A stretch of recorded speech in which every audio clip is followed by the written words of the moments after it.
Continuando con esta jornada académica, contamos con la presencia de un gran profesional, que es el doctor Gianfranco Ferruso.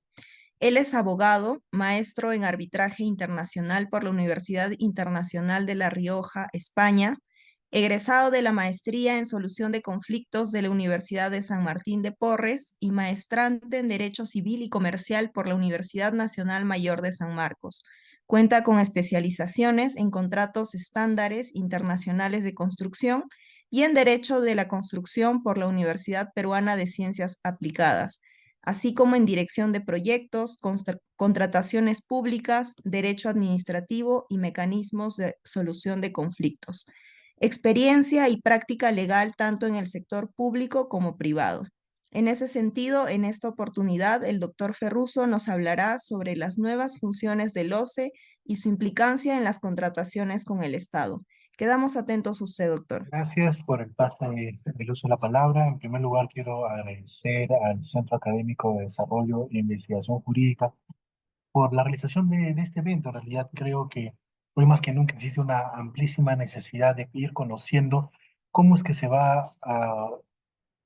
a utilizar la nueva norma de general de contrataciones públicas, como también bien indicó el profesor Segarra hace unos instantes, una vez que ya sale el reglamento, ¿no? Estamos a puertas de la emisión de ese reglamento y luego ya entraría el periodo de vacatio legis y luego comenzaríamos ya con esta nueva norma. Y esta nueva norma, como ya lo han venido comentando en ponencias anteriores también, igual al día de hoy y también las que prosigan, ha traído una gran cantidad de innovaciones en realidad en lo que respecta a regulación.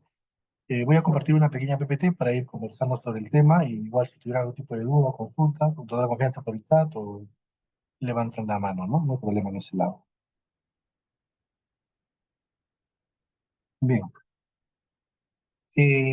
Respecto a la contratación pública en general, hay en realidad varios actores importantes, pero creo que uno de los actores importantes por su propia naturaleza también, y ahora más que nunca con este cambio de funciones que vamos a comenzar a analizar un poco, es el OCE. Actualmente OCE, dentro de pronto OS, ¿no? Y en realidad, para conocer un poquito este aspecto, también me gustaría mencionar un poco de historia en lo que respecta a la regulación de la contratación pública en general en el Perú, dentro del marco de la ley general, ¿no? Porque al fin y al cabo existen varios tipos de contratación pública. La contratación, por ejemplo, vía APP también es una contratación pública, los contratos G2G también son un tipo de contratación pública, pero la norma que nos convoca es la normativa general, en sí, los denominados contratos tradicionales desde el enfoque de la contratación pública con la norma actual 3022.5 y dentro de pronto con la 32069. Hay que tener presente que dentro de su desarrollo y evolución histórica, este actor, actualmente conocido como OCE y dentro de poco como OS, ha tenido bastantes cambios en el tiempo, tanto en lo que respecta a funciones que se le han venido adicionando, funciones que ha venido perdiendo en el tiempo, eh, y voy a mencionar algunas de ellas, principalmente también en algunos aspectos relacionados a solución de controversias en lo que respecta al arbitraje, por ejemplo, que también es uno de los temas que ha cambiado muchísimo, al menos en lo que respecta a este actor. El ojo nace en realidad como con su código, como ya lo conocerán, como lo habrán visto a nivel histórico. El COSICODE era el Consejo Superior de Contratación y Liquidación del Estado. Para ese entonces, cuando se crea el COSICODE, existía lo que era el Sistema Nacional de Conciliación y Arbitraje del CONSUCODE, el SNA, el SNCA CONSUCODE, que posteriormente evolucionaría ya cuando se emite la normativa que regula y que relanza, por así decirlo, porque no es que haya desaparecido una institución para ser reemplazada por otra, es simplemente un repotenciamiento, una transformación de la institución que originalmente apareció como el COSUCODE y que posteriormente evolucionó al OCE y que dentro de poco evolucionará a lo que es el OS, conocido como organismo especializado para las contrataciones públicas eficientes. Un aspecto importante a mencionar aquí es que si nos ponemos a revisar un poco de historia respecto a la normativa en contratación pública, la normativa general, nos damos con una conclusión que no se puede mentir, ¿no? Si uno accede, por ejemplo, al sistema peruano de información jurídica, el SPIG, va a poder encontrar la norma original, sus cambios, la nueva norma, sus cambios, e inclusive la norma actual todavía no entró en vigencia y algunos cambios que recientemente también se han venido generando. Entonces, una conclusión que podríamos mencionar en ese sentido Una primera conclusión sería de que no ha habido ningún gobierno que no haya dejado una huella en lo que respecta a la normativa de contratación del Estado. ¿Qué significa esto? ¿Alguna modificación, alguna incorporación, alguna derogación, alguna inaplicación temporal por un tiempo determinado? Pues de hecho, en el tiempo de pandemia se utilizó bastante esa figura. Muchas instituciones reguladas en la normativa dejaron de ser utilizadas por un tiempo determinado, justamente por el periodo de crisis, etcétera, etcétera. Aquí vamos a mencionar principalmente lo que son modificaciones en el sentido de entender un cambio o una derogación. Y si comenzamos a revisar desde la primera norma que se emitió en el año 1997 en el gobierno de Fujimori, que fue la ley número 26850, que era la otrora de contrataciones y adquisiciones del Estado, esa norma no se reglamentó en el tiempo de Fujimori, se reglamentó al gobierno siguiente, en el gobierno de Paniagua. Sin embargo, a pesar de que había sido creada en el gobierno de Fujimori, mereció tres cambios en su desarrollo histórico legislativo. La compañía agua se reglamenta esa norma y se crea el tubo de la Ley de Contrataciones y Adquisiciones del Estado y y el reglamento mismo también sufrieron modificaciones. Específicamente el reglamento, a pesar de que el reglamento era nuevo, el reglamento había sido recientemente emitido en su gobierno, de cuatro modificaciones en esa época de Toledo se dieron también mayores cambios. Hubo una modificación a la ley, cinco modificaciones al reglamento. En el gobierno de Toledo se metió un nuevo tubo y se metió un nuevo reglamento. Y hubo también una modificación a la misma ley a través del tubo y cinco modificaciones a su reglamento. Luego, posteriormente, en el gobierno de García hubo cuatro modificaciones a la ley, seis modificaciones al reglamento, se emitió una nueva ley que fue la ley de contrataciones del Estado, el decreto legislativo 1017, y su reglamento, que también se emitió como consecuencia un nuevo reglamento, el cual también sufrió cuatro modificaciones en el gobierno de García. Posteriormente, en el gobierno de Humala, hubieron cuatro modificaciones a la ley, cinco modificaciones al reglamento, se emitió una nueva ley, que es la ley que todavía utilizamos, ¿no? Ya no está vigente porque tenemos una nueva ley, pero al fin y al cabo es la que se sigue utilizando todavía porque tenemos un montón de contratos emitidos bajo el amparo de esa ley, que es la 3022.5, la ley de contratación del Estado. Y su reglamento, dicho sea de paso, esta ley, la 3022.5, tuvo dos reglamentos. El primero salió en el gobierno de Humala y luego vamos a ver que posteriormente en el gobierno de Vizcarra se emitió el segundo reglamento. El primer reglamento fue el decreto legislativo 350-2015, Economía y Finanzas, y luego el segundo, en el gobierno de Vizcarra, fue el 344-2018, Economía y Finanzas, todavía viene utilizándose hasta el día de hoy. Después de Humala vino Kuczynski, y en el gobierno de Kuczynski se dio dos modificaciones a la ley y dos modificaciones al reglamento. Al primer reglamento, porque dicho sea de paso, tuvo una modificación después, una derogación y pasó a un nuevo reglamento. Y aquí también hay que hacer mención a un aspecto importante, ¿no? En el gobierno de Kuczynski comienza la crisis política y luego vamos a tener una serie de presidentes por periodos muy cortos o periodos de simplemente atención hasta que se pueda convocar una nueva elección o hasta que se pueda tener un nuevo presidente representante en ese sentido, ¿no?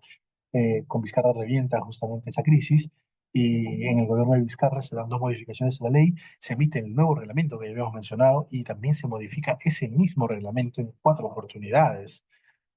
En el tiempo de Merino, porque ya después de la crisis que se dio en el gobierno de Vizcarra, bueno, Merino no hizo modificación alguna, creo que fue el único presidente que no pudo modificar la norma simplemente porque estuvo 5 días calendario en el gobierno, ¿no? Entonces, después de ello vino Sagasti. Sagasti también hizo modificaciones. Y nuevamente aquí hizo una modificación, pero como le estaba mencionando, al menos en el tiempo de la crisis sanitaria por la pandemia del COVID-19, hubo muchas inaplicaciones temporales normativas, ¿no? Acá solamente hemos considerado modificaciones en el sentido de cambio, pero también hubo varias modificaciones en el sentido de inaplicación temporal por un tiempo determinado, justamente para favorecer principalmente la contratación de bienes esenciales en tiempo de pandemia.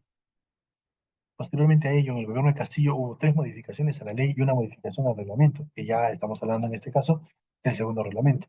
Y ya en el gobierno de Dina Boluarte ya tenemos tres modificaciones al reglamento y la emisión de una nueva ley, que dicho sea de paso también ya ha sufrido una modificación a través de normas no directas, sino de normas indirectas, principalmente en los temas de presupuesto. Todavía no tenemos reglamento, nuevo reglamento, estamos a puertas, como había indicado el profesor Segarra, y bueno, ese es nuestro panorama, ¿no? Entonces, Creo que es evidente, no ha habido gobierno con excepción de Merino que no haya cambiado la norma en algo. Entonces, la pregunta es, y es un tema de análisis crítico, ¿no? Al fin y al cabo, porque nosotros los abogados y los estudiantes, como futuros operadores también del derecho, van a ser justamente aquellos que utilizan la normativa. Entonces, conocer también cómo ha venido cambiando la norma en el tiempo sirve para conocer no solamente la importancia del cambio que se da, porque también ha habido, no se puede negar, hubieron cambios en los cuales se pasó de una situación a una mejoría de situación, pero también ha habido cambios un poco cuestionables y bueno, ahora con la nueva emisión de la norma, la ley 32069, en realidad se vienen cambios muy interesantes, cambios muy fuertes, eh, en general en varios actores, pero bueno, lo que es materia de análisis en el presente caso va a ser lo relacionado a el OCE como actor, uno de los actores principales en la contratación pública. ¿Ok? La nueva norma, la Ley 32069, Ley General de Contratación Pública, habla acerca de las nuevas funciones que va a tener el OS en general. Muchas se han mantenido, algunas han sido corregidas, o más que corregidas, precisadas, y otras han sido completamente nuevas, ¿no? Entonces, en lo que respecta, y aquí sí me gustaría hacer una mención muy especial a los mecanismos de solución de controversias, porque igual también sé que la doctora Rivero, que es la ponente que sigue, va a profundizar en algunos aspectos relacionados a temas de contrataciones principalmente en obra pública, con un nuevo enfoque que se quiere utilizar a través de la utilización de contratos estándares internacionales. También tienen aparejado mecanismos de solución de controversias que la misma norma en la actualidad ya lo viene permitiendo. Dice que en los contratos estándares internacionales de ingeniería y construcción es posible utilizar los mecanismos que sean regulados en esos contratos, ¿no? Entonces, hay una transformación muy importante en lo que respecta al esquema de solución de controversias. Si bien es cierto, el profesor Segarra, y lo escuchaba con bastante detenimiento en su exposición, decía de que sí, pues efectivamente a nivel internacional hay una mirada con buenos ojos a nuestro modo de ejecutar la contratación pública en general. Somos un país que arbitra muchísimo, más aún en temas de contratación pública, donde el arbitraje es una vía de utilización en realidad ya prácticamente por defecto, ¿no? Entonces, eh, hay cambios que en realidad van a transformar la contratación pública y también la solución de controversias, como lo vamos a ir analizando a continuación. En lo que respecta a las nuevas funciones que va a tener el OCE, también se mantienen algunas. Vamos a poder enfocar tres grandes clasificaciones o tres grandes grupos de normas que se han venido manteniendo en el tiempo, las que han desaparecido ya con la nueva normativa y las que han sido incorporadas con la nueva normativa, ¿no? El tema, por ejemplo, del banco de laudos arbitrales es una norma o una función que se ha mantenido en el tiempo. Entonces, pero por ejemplo, una nueva función que ha ingresado es la administración del regajo, que es el registro de instituciones arbitrales y centros de administración de juntas de prevención y resolución de disputas. Por ejemplo, aquí había una precisión en el nomen juris de la figura. En la 3022.5 se le conoce como JRD, porque es la Junta de Resolución de Disputas, pero ahora, con el enfoque que se le está dando con la nueva normativa, se le ha precisado el apelativo de prevención de disputas también, porque al fin y al cabo el mecanismo que hemos regulado en el Perú, porque a nivel internacional el mecanismo es conocido como Dispute Board y son varios tipos de Dispute Board, son tres grandes tipos cuanto menos.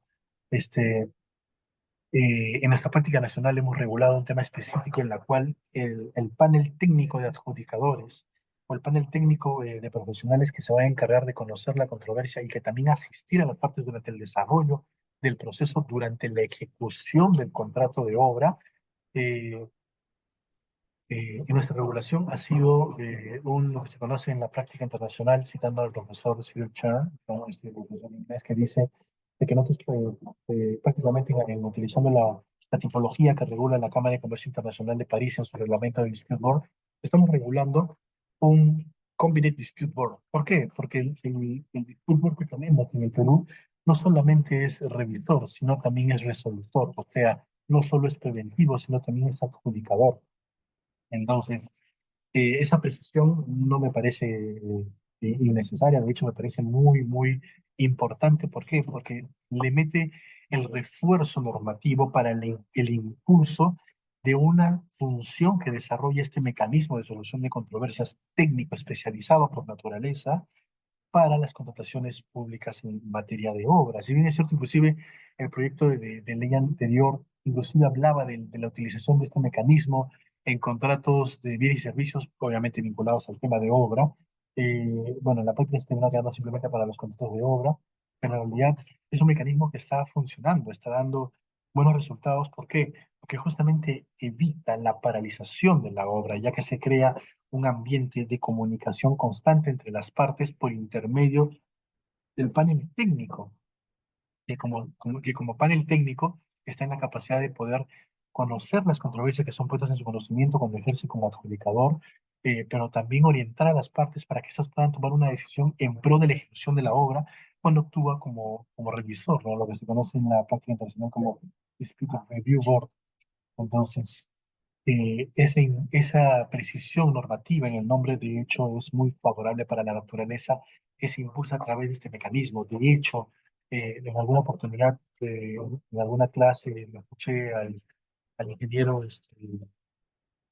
Carlos López Aguilera que señalaba que en realidad, por naturaleza, una JRD, una JPRD, como ahora se va a ser regulada con la nueva norma, debería emitir más,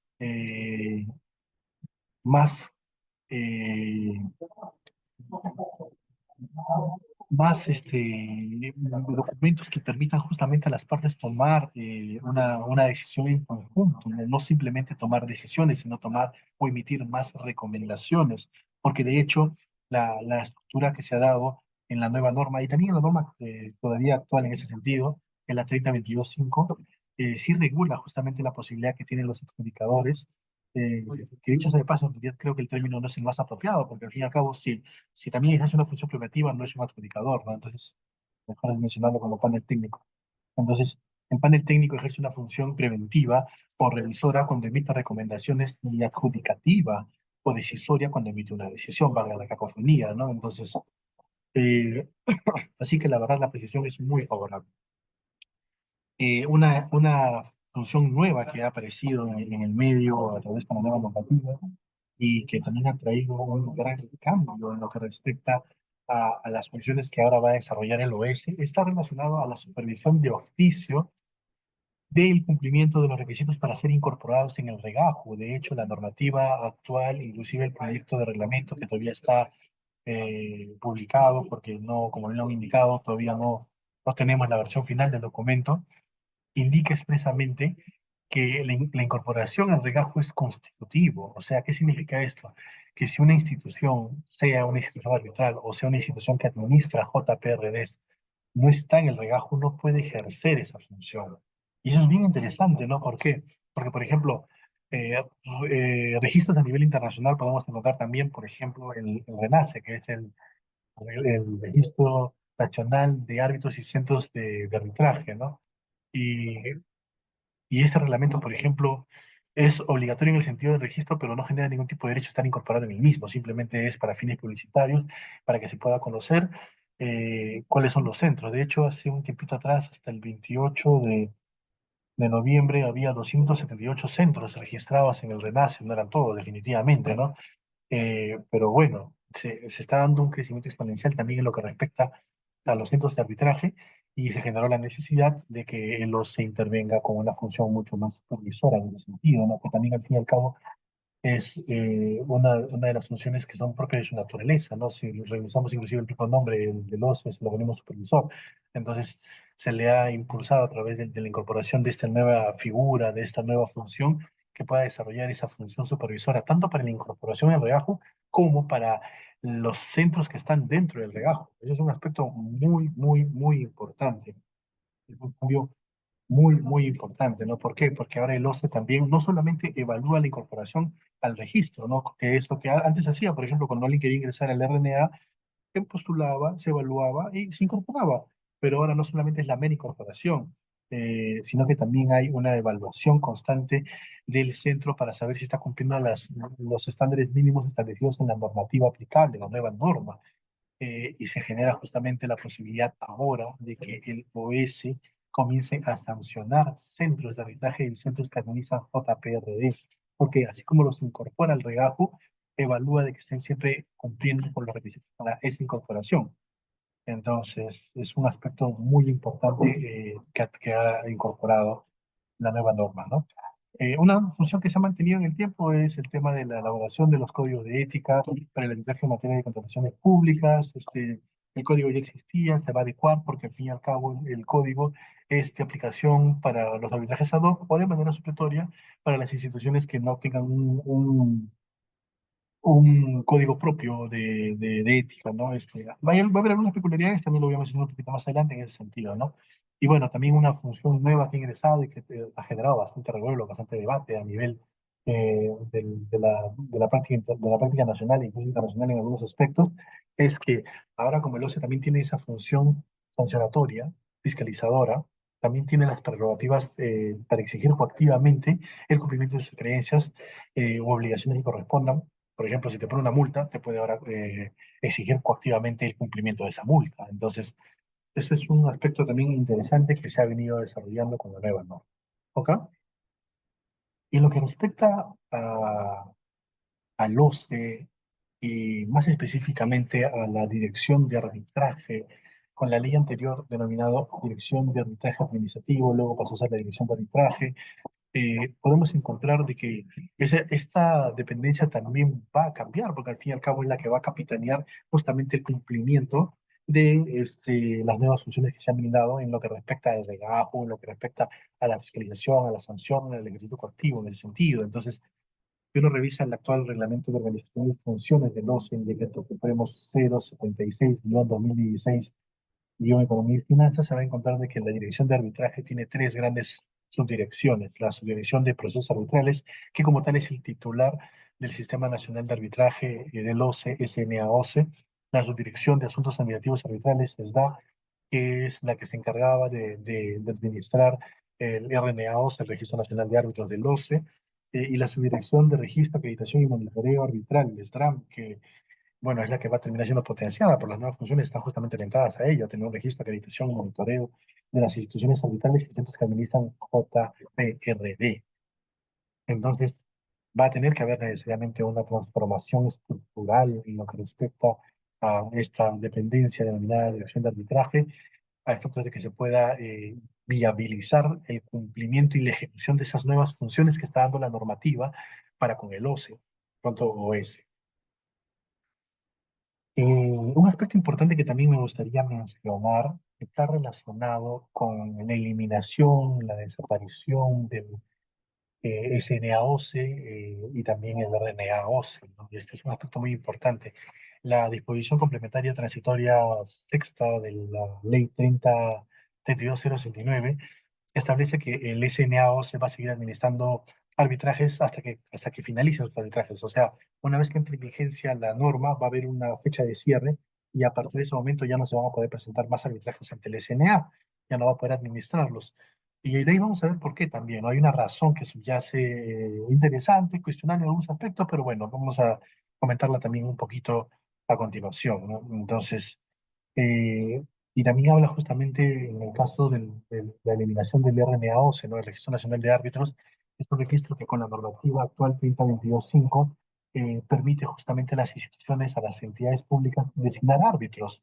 Y para los casos de designación del presidente, la designación residual de los centros a través también de este listado, ¿no? Pero bueno, la norma ahora ha establecido que van a desaparecer ambos. O sea, desaparece el SNAOCE y desaparece el RNAOCE. Entonces, claro, hasta de que da algunas prerrogativas, por ejemplo, establece que una vez que entre en vigencia la norma, igual los árbitros que están en el RNAO se van a poder ser designados hasta 6 meses después, así no estén en las nóminas, porque ahora hay un cambio, una transformación en ese sentido respecto al ejercicio de la función arbitral en materia de contratación pública. Se busca que los árbitros estén listados en instituciones arbitrales, instituciones que van a formar parte del regajo, instituciones que van a ser supervisadas por el OS, instituciones que van a ser sancionadas por el OS.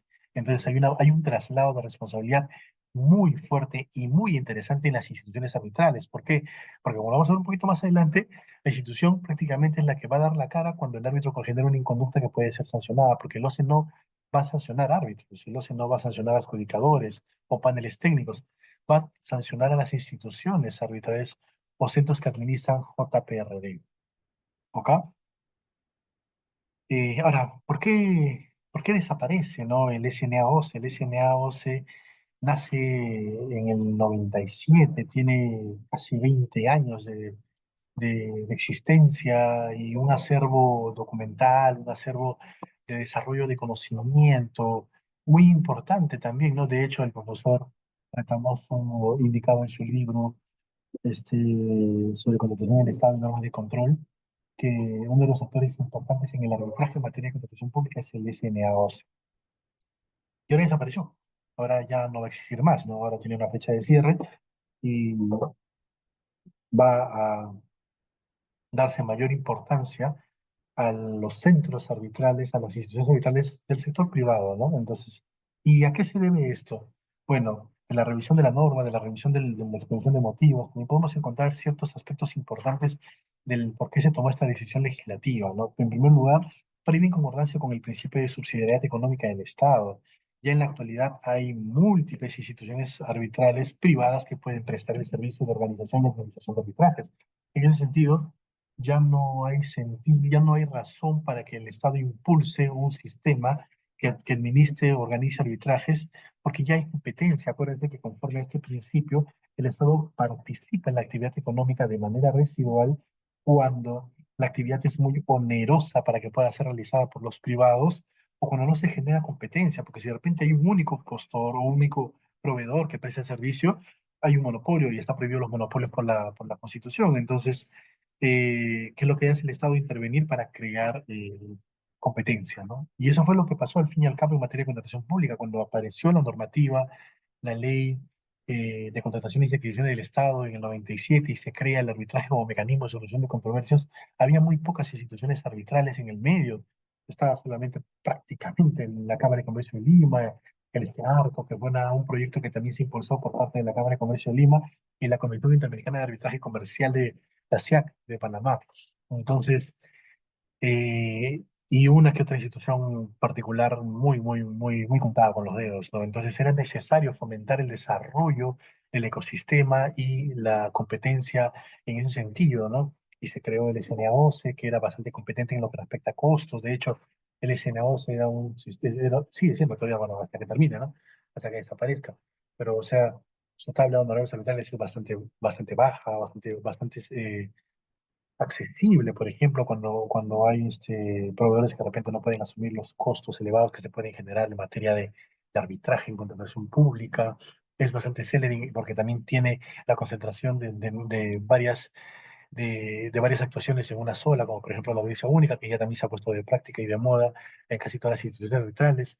Y en realidad su reglamento es con el que actualmente está en vigencia, la directiva 004-2024, es bastante ágil en ese sentido, ¿no? Entonces, eh, y la verdad, era una gran institución, ¿no? O sea, tuvo épocas doradas en las cuales también administraba una gran cantidad de arbitrajes. De hecho, la norma anterior, la norma, la ley de contrataciones y adquisiciones del Estado, y en su oportunidad también la ley de contrataciones del Estado, que era el decreto legislativo 171, inclusive lo utilizaban como una cláusula de default, ¿no? Si no existía si se establecía que un arbitraje institucional y no se establecía la institución, se entendía que era el SNAOS. Así de sencillo, ¿no? Ya posteriormente con la norma 722.5 ya se habla de que cuando no, originalmente se hablaba de instituciones acreditadas, no hubo acreditación, así que se pasó al otro esquema en el cual decía cualquier institución, la que elija el accionante que apertura o inicia el arbitraje. Entonces, y ahí poco a poco fue menguando la utilización del SNA, o sea, hasta, bueno, ya pues, si uno se pone a revisar también las estadísticas que se proyectan en la misma exposición de motivos, se ve que ya en la actualidad hay muy pocos arbitrajes administrados por el SNA en ese sentido, ¿no? Eh, bueno, era inevitable, ¿no? Una, una, una gran congoja, una gran pena, porque al fin y al cabo, como mencionaba, fue una gran institución, sigue lo siendo hasta que desaparezca, pero como también se ha comentado, en realidad ya el propio ecosistema arbitral, el propio medio ha venido desarrollándose con la generación de mayores centros, hay una proliferación de instituciones arbitrales y hay también una mayor madurez en la utilización del mecanismo. Muchas instituciones arbitrales que originalmente tenían reglamentos propios, eh, visibles o ¿cómo se llama? Eh, Creados a su propia práctica, después fueron estandarizándose en las prácticas internacionales. Se utiliza bastante, por ejemplo, también los reglamentos de la Cámara de Comercio Internacional para inspirar otras instituciones, con las modificaciones propias que también quiere dar los juegos particulares, porque al fin y al cabo es un servicio que se presta. Entonces, como es un servicio que se presta, eh, el privado quiere también hacerse notar, y la mejor forma de hacerse notar es regulando en su reglamento arbitral y figuras que puedan ser mucho más atractivos, su administración u organización de arbitrajes, ¿no? Eso también ha traído como consecuencia de repente la creación de muchas normas curiosas, por no decir otra cosa, pero igual el mismo esquema, el mismo sistema, el sistema arbitral ha venido proliferándose y madurando en la práctica y en la administración y organización de arbitrajes, ¿no? Entonces, la exposición de motivos del proyecto de ley 5472-2022, Presidencia Ejecutiva, eh, menciona, que fue dicho de paso, el proyecto de ley que fundamentó la norma actual, la 32069, con algunos otros proyectos que también se fueron uniendo en el camino, pero en principio este proyecto de ley menciona de que en realidad, bueno, el titular del Sistema Nacional de Abastecimiento es la Dirección General de Abastecimiento del MEF. Entonces, las funciones que ahora en la Dirección General de Abastecimiento eh, y en general el propio Sistema Nacional de Abastecimiento le quieren dar al OS son funciones más propias a su naturaleza supervisora. Entonces, ya administrar arbitrajes en el SNA, designar árbitros, evaluar temas relacionados a liquidaciones o recusaciones de árbitros, ya no son tan propias o consistentes con las funciones supervisoras que impulsa el Sistema Nacional de Abastecimiento del INEF. Entonces, e inclusive también la propia normativa señala de que hay una gran cantidad de instituciones arbitrales que se encargan justamente de eh, prestar el servicio, ¿no? Entonces ya se conllevaba una necesidad de que el SNAO se diera un paso al costado y que ahora tome las nuevas funciones que le va a dar la normativa en ese sentido, que dicho sea de paso, no son funciones sencillas, son funciones en realidad que van a implicar un fuerte cambio en lo que respecta al modo en cómo actualmente viene desarrollándose la dirección de arbitraje, ejecutando sus funciones. Definitivamente, si tienes una función fiscalizadora o supervisora, vas a tener operadores de la dirección de arbitraje en campo, ya no necesariamente en oficinas o gabinete. Entonces, viene un cambio interesante, viene una transformación interesante, como lo habíamos mencionado, ¿no? Funciones que se han mantenido, funciones que han quedado. Tenemos la de administrar el banco de laudos, que está vinculado al principio de transparencia, que también está reconocido en la normativa general de arbitraje, el decreto legislativo 1071, decreto legislativo que norma el arbitraje, ya habla de esa función, ¿no? Cuando una parte interviniente en el arbitraje es el Estado, el laudo es público, porque justamente repercute con temas relacionados a el interés público y la utilización de recursos nacionales, recursos estatales, recursos públicos. Entonces, es necesario que exista un conocimiento de, del contenido del laudo y de los mandatos que se han establecido, porque justamente ese cumplimiento del laudo, ese pago del laudo va a ser necesariamente con el erario nacional y por ende con todo nuestro dinero, al fin y al cabo. Entonces, es importante que sea conocido. Se ha mantenido la función de administrar el SEACE, que ahora va a evolucionar a lo que se conoce como el Pladicorp, la plataforma de información en contrataciones públicas, Pladicorp. Eh, y es un aspecto importante, ¿no? ¿Por qué? Porque lo que se busca es tratar de vincular interoperativamente mayores componentes a este sistema. Es un sistema un poco más macro que el propio SEACE, para que se pueda tener información fidedigna, constante y de llenado continuo, o en la mejor manera posible, si fuera el ideal, el óptimo, en tiempo real, sobre las actuaciones que se van desarrollando durante la ejecución de todo el proceso de contratación pública, ¿no? Desde la fase previa, eh, votaciones preparatorias, hasta también lo relacionado justamente al procedimiento de selección para la elección del proveedor y la fase de ejecución contractual o hasta la solución de controversias. Entonces, es un, es un componente desde el punto de vista técnico, tecnológico, bastante amplio que va a desarrollar el Planicop en ese sentido, ¿no? Otra figura que también se ha mantenido es la aprobación de los códigos de ética que habíamos mencionado. Y aquí hay un aspecto importante, ¿no? Como les había indicado hace unos instantes, el código de ética se utiliza bastante en los arbitrajes ad hoc, ¿ok? Pero también va a ser la guía de normas mínimas del cual deben inspirarse los reglamentos de los centros arbitrarios. O sea, un centro arbitral puede tener su propio reglamento, por supuesto que sí, pero debe contener cuanto mínimo lo que contiene el propio código de ética. De que quieras regular mayores aspectos relacionados a principios que se pueden quebrantar y pueden ser sancionados, posibilidad de sanción, etcétera, etcétera, enhorabuena. Eso es un plus que te diferencia como prestador del servicio de administración o organización de arbitraje. Pero el mínimo que debe cumplirse conforme a norma y que será fiscalizado por el OS en ese sentido es el contenido que tiene el código de ética eh, para la contratación, para los arbitrajes y contrataciones públicas. ¿Ok? Un aspecto también nuevo que ha aparecido ya hablando de figuras nuevas o funciones nuevas, podemos encontrarlas también en que ahora con la creación del regajo, como lo habíamos indicado, el regajo es un registro constitutivo, pero no solamente ello, o sea, no solamente es la incorporación o autorización para poder prestar el servicio, no, la norma habla de que se va a crear un ranking de desempeño interesante. El artículo 77.1 dice eh, que justamente para poder administrar o organizar un arbitraje o un mecanismo en general, ¿no? Porque también la JPRD también tiene que debe estar inscrito en este registro, debes formar parte del mismo, ¿no? Y luego menciona de que así como es constitutivo, va a permitir justamente la creación de lo que se conoce como el ranking de instituciones arbitrales con mejor desempeño. Aquí la norma es muy escueta, el reglamento no da mayores luces al sentido, imagino que lo harán por directiva, una norma interna que permita viabilizar la creación de ese ranking. O sea, es interesante esto, ¿no? Porque la pregunta que falta a la palestra es, ¿qué se va a evaluar para poder determinar desempeño?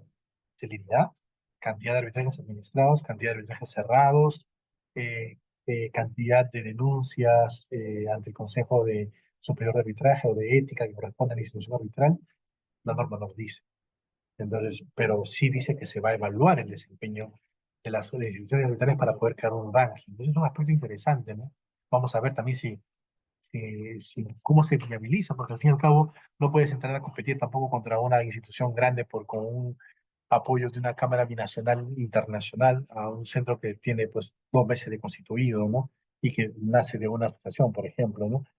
Entonces, habrá que ver cómo se crea parámetros para que también pueda viabilizarse esa evaluación de desempeño que se busca establecer a través de el regajo. Eh, eh, Después, otro aspecto importante eh, que me gustaría mencionar, eh, como la normativa también da parangón en ese sentido y establece que el registro en el regajo es constitutivo, no estar en el registro impide que puedas prestar mayores servicios. O sea, claro, los que ya tienes prestando en ese momento hasta que te sancionan y te retiran temporalmente o de repente te excluyen definitivamente, vas a terminar de administrarlos, pero ya no vas a poder administrar nuevos mecanismos de solución de conflictos, ¿no? Y la pregunta es, ¿el regajo por qué ha ha arreglado o ha incorporado solamente a las instituciones arbitrales y no a las instituciones que prestan el servicio de administración de JPRD y no a las instituciones que prestan el servicio de facilitación o conciliación extrajudicial en materia de contratación pública? Si es un mecanismo de solución de conflictos, la norma te da 3 mecanismos: la conciliación, el arbitraje y la JPRD. El regajo tiene dos. Tiene el arbitraje y tiene la JPRD. ¿Y la conciliación qué? Bueno, el enfoque que le ha dado la norma es, ya en la actualidad hay un registro que se mantiene de centros de conciliación que está a cargo de la Dirección de Conciliación y Mecanismos Alternativos del Ministerio de Justicia, la DSMA, MIJUS-DH. Entonces, ellos se encargan justamente de promover, y también, dicho sea de paso, son los que también se encargan de la administración del RENACE. Entonces, se encargan de promover la fiscalización y supervisión de la conciliación conforme a la ley de conciliación extrajudicial 26872. Eh, y esta norma dice que justamente esta dependencia es la que se encarga. Entonces, para no colisionar y no tener una duplicidad de supervisiones, es que se ha mantenido la supervisión de la conciliación en el MINJUS y la supervisión de los arbitrajes y la JPRD en materia de contratación pública en el OS, ¿no? Entonces, porque dicho sea de paso, el OS no va a fiscalizar todas las instituciones arbitrales. Si una institución arbitral no está incorporada en el regajo porque no quiere prestar el servicio, no va a ser materia de supervisión ni fiscalización. En realidad es una completa libertad incorporarse en el regajo, pero si te incorporas vas a ser supervisado y sancionado en caso de inconductas. Ese es el aspecto de la evolución que te da la norma, ¿no? Entonces, pero también hay un aspecto importante adicional al que hemos mencionado, ¿no? En realidad, si uno revisa la normativa general que regula la conciliación extrajudicial en el Perú, va a encontrar que existe un denominado registro único de conciliadores, registro nacional único de conciliadores, RNU, que solamente regula dos pequeños especialidades, por así decirlo, ¿no? El conciliador denominado básico, que es el conciliador que puede conocer controversias relacionadas a temas civiles y comerciales, y el conciliador especializado en familia, que tiene un registro propio. Y la pregunta es, o sea, así como también hay arbitrajes sectoriales, o sea, arbitrajes en materia de contratación pública, arbitrajes en materia de inversión, arbitrajes en temas territoriales, arbitrajes en temas de bolsa de productos, arbitrajes en hidrocarburos, arbitrajes en, en aeronáutica civil, etcétera, etcétera, etcétera. La conciliación no tiene especializaciones. En realidad sí, hay conciliación en materia de consumidores, hay conciliación en materia de salud, hay conciliación en materia civil y comercial y en materia de contratación pública. Claro que lo hay. La diferencia radica en que no hay un registro, lamentablemente. Eso es una oportunidad perdida que esperemos que ahora con el impulso que se le va a dar también a las modificaciones en la DCMA para, por ejemplo, la creación del reglamento regajo, que también está en proyecto ya, y que es público para que puedan emitir sus comentarios y observaciones, se pueda también impulsar una modificación que permita la creación de registros, ¿no? Porque, o sea, yo sé, muy bien, el conciliador no resuelve controversias, no resuelve controversias, eso lo tenemos clarísimo. La norma inclusive es tan clara, la ley de conciliación extrajudicial, que dice que el ejercicio de la función conciliatoria no es jurisdiccional, es una función privativa, privada, ¿no? Entonces, como pasa, por ejemplo, con la JPRD tampoco es jurisdiccional. La única que es jurisdiccional es el arbitraje, ¿ok? Entonces, eh, si el árbitro, para poder conocer controversias que son puestas en su conocimiento, resolverlas, necesita una especialización, ¿por qué no la puede tener el conciliador, ¿no? O sea, yo sé, nuevamente, el conciliador no resuelve controversias, pero hay una regla básica, ¿no? O sea, yo no puedo arreglar un carro si es que no conozco lo mínimo de mecánica.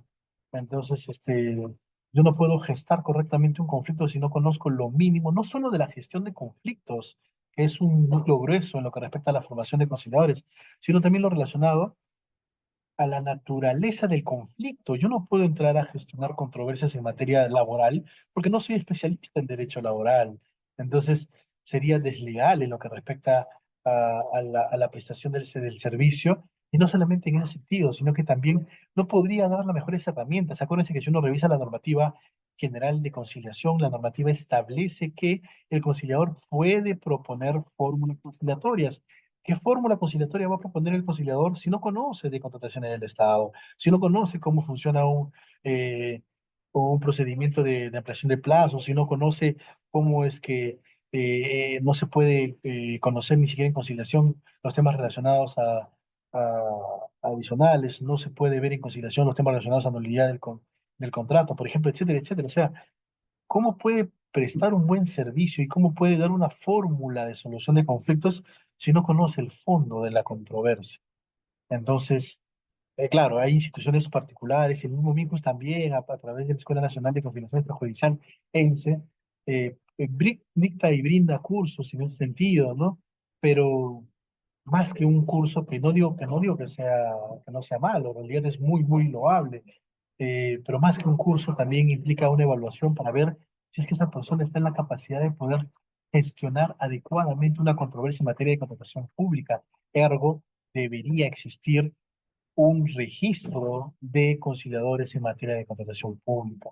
Ahí hay una deuda pendiente en lo que respecta a la promoción de la conciliación, porque si uno revisa el artículo primero de la ley de conciliación extrajudicial, se encontrará de que es la declarativa de interés público nacional, dice, declárese de interés nacional la promoción de la conciliación. Perfecto, si quieres promocionar el mecanismo para que funcione, también especialízalo para que pueda haber buenos prestadores del servicio con capacidad de poder, no digo que resolver controversias, porque no lo hace, pero al menos dar fórmulas adecuadas a la necesidad de las partes. No se puede gestionar aquello que no se conoce. Entonces, ese es un aspecto, creo yo, importante, al menos en ese sentido, ¿no? Eh, Importante ya para ir concluyendo, porque bueno, lamentablemente el tiempo es tirano en ese sentido. Está también el tema de las sanciones. Ya la nueva norma ha regulado la posibilidad de que el OCE pueda sancionar a los centros de arbitraje y también a las instituciones que prestan el servicio de organización y administración de JPRDs, cuando se constituyan infracciones que están relacionadas a no proporcionar información, no publicar la información que es obligatoria en el Pladicop o en su sede digital cuando corresponda, porque la norma también promueve la transparencia en ese sentido, no verificar que sus árbitros o adjudicadores, acá tengo mi disquisites, porque nuevamente no creo que sea solamente adjudicadores, es más un panel técnico porque también tiene una función preventiva, como lo habíamos comenzado hace un instante, ¿no? No cumplan con los requisitos para ser incorporados a sus nóminas o no publiquen la información que la misma norma exige que sea publicada en el Planicop, por ejemplo, ¿no? Entonces, no actúen o no, que no actualicen o no adecúen su código de ética, como lo habíamos indicado. El código de ética tiene que estar en consonancia con el estándar mínimo que va a crear el código de ética el arbitraje de contratación pública, que va a ser relanzado, porque ya existe uno, pero con la nueva norma va a tener que haber adecuaciones también a ese código. Y ese código va a ser el estándar mínimo para los códigos de ética particulares de cada centro de arbitraje. Y aquí hay un aspecto interesante, ¿no? La nueva sanción que se va a crear en la ley literal E del artículo 94, que está relacionado a no sancionar a sus centros, a sus árbitros o a su panel técnico, cuando incumplan funciones establecidas expresamente la normativa de contrataciones del Estado, ya sea para el desarrollo del arbitraje o para el desarrollo de la Junta de Prevención y Resolución de Disputas. Qué interesante, ¿no? Y también es un tema de profundo debate, porque ¿cómo puedes saber si un árbitro está cumpliendo con lo que te pide la norma si es que no revisas las actuaciones arbitrales? ¿Cómo puedes saber si un adjudicador o un panel técnico está cumpliendo con lo que dice la norma si no revisas las actuaciones que se están desarrollando en ese procedimiento de solución de conflictos? Entonces, es un aspecto interesante, ¿no? Ahora va a haber una fiscalización en ese sentido, conocimiento del expediente, conocimiento de las actuaciones. De recontra debate, por supuesto que sí, no ha faltado voces en contra diciendo lo que es una intervención en el modo en cómo se desarrolla el arbitraje, o cómo se desarrolla la JPRD, pero bueno, pues la normativa ha sido creada en ese sentido. Y tiene una razón de ser también, señores. Una gran ventaja, como lo habíamos indicado y que también ha llevado a la muerte del SNAOC, es la proliferación de instituciones arbitrales, pero también hay que mencionar que así cuando proliferan buenos centros, también proliferan centros horribles, desdeñables, centros de una reputación cuestionable. Eh, por ejemplo, ¿no? Ahí el profesor Simon del Pino publicó un pequeño, publicó un pequeño artículo en El Comercio, si no me falla la memoria, en el cual decía el arbitraje llega a zángano. Y era interesante, ¿no? Porque no solamente lo decía en el sentido literal, porque lamentablemente ya se había encontrado centros arbitrales en Azángaro. Hay un par por ahí, entonces, bueno, pues es parte de la proliferación de centros, ¿no? Pero también hay otros centros que tienen prácticas tipo Azángaro, ¿no? O sea, porque tienen un modo de desarrollar las actuaciones arbitrales cuestionable, falta de transparencia en lo que respecta a las decisiones que toman en lo que respecta a sus funcionamientos éticos, en los temas relacionados también a la constitución de sus consejos superiores u órganos superiores, y entre otros aspectos, ¿no? Reglas rarísimas, reglas cuestionables, y bueno, o sea, ese tema de debate da para muchísimo, analizar reglamentos arbitrales y para encontrar cada norma creativa que dan centros, es interesante, ¿no? Pero hay algunos que sí ya eh, ya limitan con otros tipos de acciones o actuares, ¿no? Hemos tenido, inclusive también en mi práctica profesional, la penosa oportunidad de participar en arbitrajes en centros completamente cuestionables, con árbitros que se computan autoridades jurisdiccionales puras y duras, sin existir un convenio arbitral. Inclusive hubo un caso, no voy a mencionar nombres obviamente, pero hubo un caso que fue publicitado bastante en redes sociales de una institución eh, que, Dios mío, tenía un árbitro cuestionable, eh, que no sé qué otro apelativo mencionar, ¿no? Pero se han dado lamentablemente también en el sistema la creación de centros arbitrales de dudosa reputación, de prácticas cuestionables, así como también hay centros de muchísima reputación que también tienen mucho que perder si es que hacen un tipo de tontería en ese sentido, ¿no? O sea, hay instituciones que responden, por ejemplo, a colegios profesionales, instituciones que responden a universidades, instituciones que responden a cámaras de comercio, sean nacionales o binacionales o internacionales. Entonces, ellos tienen mucho que apostar por el desarrollo ético de su arbitraje y hay instituciones que a veces son cuestionables, ¿no? Este, y que más bien usan el arbitraje como un mecanismo de simplemente ganar dinero y nada más, no perjudicando a las partes. Pero bueno, hay de todo en la Villa del Señor, ¿no? Entonces, y en ese sentido es que el OS ha entrado con esta nueva norma a tomar cartas en el asunto, ¿no? Entonces, eh, también, por ejemplo, se menciona como una nueva función que se va a desarrollar lo relacionado a eh, eh, relacionado también a mostrar sus nóminas en el propio regajo para poder conocer quiénes son los hábitos que forman parte de sus nóminas, ¿no? Porque como les había indicado, hay mayor responsabilidad ahora en los centros, ¿no? O sea, si antes postular a un centro era un poco complicado en algunos centros, ahora va a ser más complicado todavía. ¿Por qué? Porque ellos van a dar la cara por los profesionales que estén incorporando sus nóminas de árbitros y sus nóminas de paneles técnicos que van a encargarse de JPRDs, ¿no? Y también otra sanción aplicable va a ser no mantener en el tiempo las condiciones y requisitos para poder incorporarse al regajo, ¿no? Entonces, hay bastante que se pone en tela de juicio ahora, hay mayor responsabilidad en la institución arbitral y por ende también hay mayor responsabilidad en los hábitos que se incorporan a sus nóminas. No presentar información falsa o inexacta, adulterar la información que habrá en los expedientes, permitir o no tomar acciones cuando los árbitros o los miembros de los paneles técnicos eh, realicen acciones cuestionables desde el punto de vista de la ética, administrar arbitrajes o juntas de prevención y resolución de conflictos cuando ya están retirados temporalmente o excluidos completamente del regajo, pues, ¿no?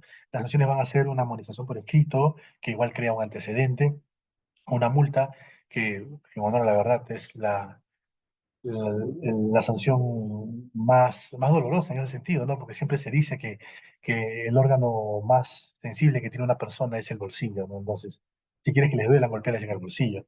Entonces, ahora las multas van a ser un mecanismo también de disuasión para evitar conductas cuestionables en la incorporación del regajo, ¿no? El retiro temporal, que ya hemos indicado, o la exclusión completa del regajo. ¿Ok? Para ir concluyendo, porque también ya estamos entrando en la última fase. La pregunta sería, bueno, está bonito, ¿no? Ahí tenemos un panorama completamente disruptivo, completamente transformador en lo que respecta a, a las nuevas funciones que va a tener el OS como un actor principal en la contratación pública y también, por supuesto, en los mecanismos de solución de controversias en contratación pública, ¿no? Pero, ¿cómo se viabiliza esto? ¿Cómo se va a viabilizar esto, ¿no? O sea, en primer lugar, todavía tenemos que esperar al reglamento para saber qué tipo de precisiones normativas se están dando, ¿no? Porque la finalidad también del reglamento es ser una norma de desarrollo, una norma que permita justamente ampliar todo aquello que está en la ley, ¿no? Por eso que el proyecto de reglamento ya parece un código, tiene más de 400 y pico artículos. Entonces, es inmenso, es extensivo en ese sentido, ¿no? Pero su lógica está justamente en desarrollar aquello que en líneas generales se ha dado en la normativa, ¿no? Si la cantidad o la extensión es la adecuada o no, ya es un tema de debate, ¿no? Entonces, porque al fin y al cabo también hay que tener presente que cuando se regula, no se regula solamente para los abogados, se regula para el operador ordinario, para el proveedor que participa en la contratación pública.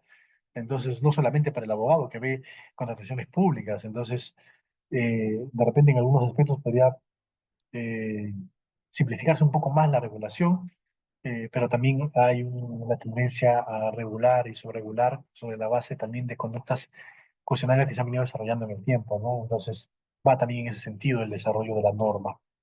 Y bueno, tocando el tema también de los recursos que va a prestar o que va a contar el OCE para poder viabilizar estas nuevas funciones que han sido implementadas en la nueva normativa. Bueno, la norma establece que van a ser en primer lugar, el presupuesto que se le va a dar. Eso va a implicar de que en algún momento haya un incremento de presupuesto, porque para poder viabilizar, por ejemplo, funciones relacionadas a supervisión y fiscalización, implica que se contrate mayor cantidad de operadores de campo, ¿no? No de nada sirve que yo le escriba a un centro y le diga, por favor, envíame tu documentación para analizarte, ¿no? Va a implicar de que yo vaya al centro, porque nuevamente, ¿no? Comentando lo que habíamos indicado, yo quiero saber si está cumpliendo o no, por ejemplo, un árbitro o un miembro del panel técnico, la normativa de contratación pública en lo que respecta al modo de cómo debe desarrollarse el arbitraje o la JPRD. Tengo que conocer el reglamento, el expediente, ¿no? Inclusive también hay otra sanción que dice adulterar el contenido de los expedientes, porque va a ser materia de revisión, y eso no se hace en gabinetes, eso se hace en campo. Entonces, vamos a tener ahora ya operadores de 12 que van a tener que viajar a todo el Perú, porque todo el Perú tiene instituciones arbitrales. Entonces, se vienen cambios interesantes, pero bueno, una de las preocupaciones que también se ha hecho notar en el ámbito del debate académico está relacionado a cómo se va a viabilizar desde un punto de vista económico, desde un punto de vista del dinero, esas nuevas funciones, ¿no? Y en línea general se está promocionando el tema relacionado a el presupuesto, con lo cual va a haber un incremento del mismo, ¿no? Pero luego de ello también se establece de que los provenientes de cooperación nacional e internacional, donaciones, transferencias, cosas que se efectúen en su favor, acá también viene lo relacionado también, por ejemplo, a los temas de sanciones y multas, las demás que le designa la normativa, como por ejemplo lo que hemos indicado, ¿no? Sanciones y multas. Entonces, hay un gran cambio en ese sentido, hay un gran cambio en este actor, ¿no? Y se transforma ahora, no solamente en la contratación pública desde el punto de vista general, ¿no? Por ejemplo, con el Pladicop, que ahora vamos a tener un mayor campo con mejores componentes tecnológicos para poder incorporar o incrementar la cantidad de información que se tiene en el desarrollo de una contratación pública, sino también en el modo, por ejemplo, cómo se va a administrar los mecanismos de solución de controversias en ese sentido. Entonces, bueno, con eso estoy concluyendo. En realidad, agradecerles por el tiempo, agradecer nuevamente al Centro Académico de Desarrollo e Investigación Jurídica, CADIJ, por esta muy bonita oportunidad de estar compartiendo con ustedes. Y un aspecto nuevamente muy importante, ¿no? Esto es lo que se nos viene, ya está ya a puertas, a la vuelta de la esquina. Entonces, nos toca nuevamente prepararnos, nos toca nuevamente especializarnos, nos toca ir incrementando nuestras capacidades como operadores dentro de lo que es la contratación pública, así como los mecanismos de solución de controversias en contratación pública. Y bien, con eso concluyo. Quedo atento si es que hubiera algún tipo de pregunta. Si no, conmigo será hasta una nueva oportunidad con Cádiz. Muchas gracias con todos los presentes.